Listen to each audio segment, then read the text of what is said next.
Early in September, a writer in a major Australian newspaper declared that US pilots had finally forced into the open one of the greatest cover-ups in the modern world.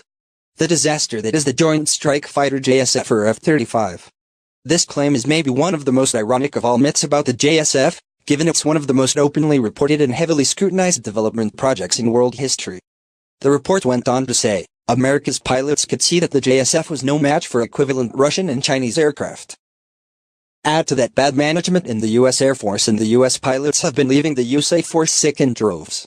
Who wants to fly a death machine into battle?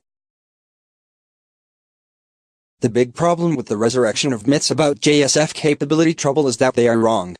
Another problem with the regurgitation of earlier claims is that many issues aired earlier have been resolved over the course of the JSF's development. So we are hearing old news dressed up as new insights. It's worth saying something simple up front: the jets are operational with US and Israeli forces. The Israelis have used them operationally this year. And the jets have proved very effective in the US Red Flag exercise, the most rigorous air combat contest held in peacetime, which pits forces from the US and allies such as Australia against teams trained to perform as the enemy and equipped as much as possible to fight using the tactics of a potential adversary. F-35 seconds achieved kill ratios of over 20-1. That's an impressive empirical proof of capability and performance. The US company that builds the JSF, Lockheed Martin Corporation, flew Australian journalists, myself included, to its plants in Fort Worth, Texas, and Orlando, Florida, to examine the project. The information I gathered through that trip, including from US Air Force personnel, is helpful in understanding the actual status of the jets in the production program. So, on to some of the claims. Are JSF pilots voting with their feet? No. US Air Force pilots across all aircraft types are being recruited by airlines that can pay more than the US government, but JSF pilots aren't unique in this situation. The pattern of competitive recruitment from airlines recurs as economic conditions change. JSF pilots I have spoken to say the stealthy, multi-purpose fifth-generation jet is easy to fly, revolutionary in its capabilities, and very popular with those operating it.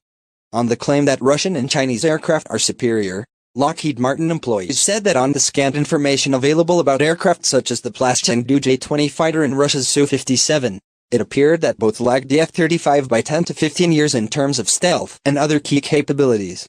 The Russians seem to have switched effort across to the Su-35, maybe showing the developmental and funding difficulty they were having with the Su-57.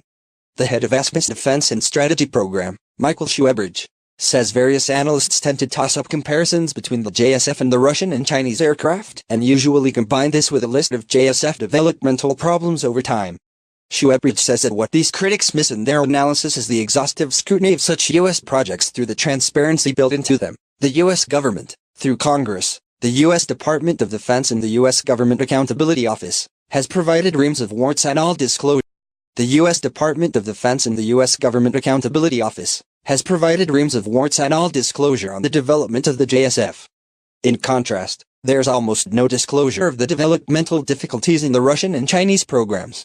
This leads to analysis focusing on the JSF's problems, while these other nations' capability programs are almost assumed to have no issues.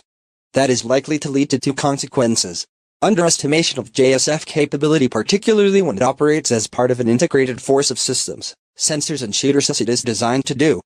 Overestimation of the Chinese and Russian capabilities, a bad case of Donald Rumsfeld's famous unknown unknowns with nothing but upside attributed to others' efforts, despite the inherent difficulty of their programs. Schwebridge agrees that the JSF program has indeed experienced problems and delays. Even a critical eye, though, has to recognize there is a track record of resolving complex issues through that development. A June 2018 Government Accountability Office report notes the extensive work required across the life of the JSF to adapt the capability through continuous development. Schwebridge says that's a sensible assessment for a system that will remain in service for decades. To me, he says, the bigger message is the fact that the JAO report focuses mainly on controlling the acquisition cost and cost of ownership and improving overall system reliability. That's a symptom of technical success. One oft-repeated claim is that the JSF is massively more expensive than its fourth-generation predecessors. In fact, as the jet shifts from development into production, the cost is sliding down. While the first models off the production line cost well over $100 million each, the current tranche of F-35A models, the version Australia will buy at least 72 off cost $94.3 million each. Lockheed Martin executives insist that by the time the RAF pays for the bulk of its jets, the flyaway cost will be below $80 million per plane. By comparison, the latest Super Hornet advanced fourth-generation jets cost $78 million each. The company says it's working to drive F-35 maintenance costs down to around the equivalent of maintaining fourth-generation fighters. A gap in the F-35 seconds capability is the need for a more effective maritime strike capability. Australia is working with Norway to build such a weapon to be added to the JSF arsenal.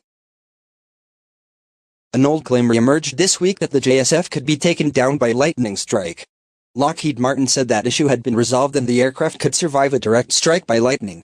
And while it's never entirely safe to fly any aircraft into lightning conditions, there are no specific or unique restrictions on the JSF flying in such conditions. Let me give one example of the inordinate level of scrutiny the JSF is exposed to and take the time to rebut it in equally inordinate detail. A safety issue which emerged over a year ago was concern that the weight of the helmet could result in the shock from a parachute opening breaking the neck of a very light pilot ejecting from the aircraft. The helmet is heavy because it's a key part of the aircraft's capability. It's linked to 6 cameras placed around the fuselage to give the pilot an extraordinary level of all-round vision. The pilot can look through the fuselage or down through the floor and see the landscape below. For a time, pilots weighing less than about 62 kilograms were barred from flying the aircraft. The risk to the pilot was reduced by installing a switch in the ejector seat, which slightly slows the parachute's deployment at high speeds and reduces the opening shock. In addition, a support panel has been added to the parachute's rear risers to stop the pilot's head being flung backwards during ejection. The helmet's weight has also been reduced.